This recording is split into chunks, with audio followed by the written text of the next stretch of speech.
बीडच्या मत्साजोगमधील सरपंच संतोष देशमुख हत्याकांडावरून राज्यातील वातावरण तापलंय। त्याचसोबत वाल्मिक कराड कनेक्शनवरून काही सत्ताधारी आमदारांसह विरोधकांकडून सातत्याने धनंजय मुंडे यांच्या मंत्रिपदाच्या राजीनाम्याची मागणी केली जाते। आणि एकीकडे यावर जोरदार चर्चा रंगत असताना उपमुख्यमंत्री अजित पवारांनी एक वक्तव्य करत राजीनाम्याचा चेंडू मुंडेंच्या कोर्टात टाकलाय।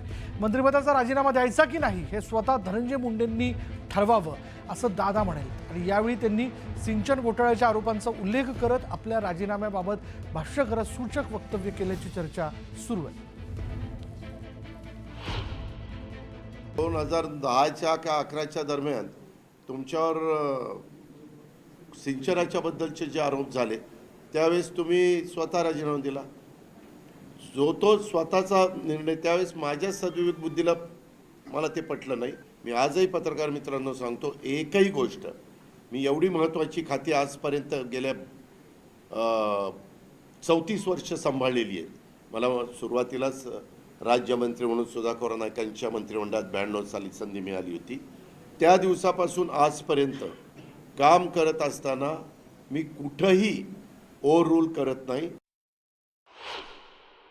आदर्श जे प्रकरण आलं त्याच्यात पण काहींना राजीनामा द्यावा लागला, 26/11 त्याच्यात पण राजीनामा द्यावा लागला। आता त्या वेळेस परिस्थिती असती। आज आम्ही सारखं असं म्हणतोय, म्हणजे देवेंद्रजी असतील, मी असतील किंवा एकनाथराव असतील, किंवा यामध्ये दोषी जे असतील त्यांच्यावर कारवाई त्या ठिकाणी केली जाईल आणि त्या मताशी आम्ही आहोत। आपण त्यांना प्रश्न विचारतो।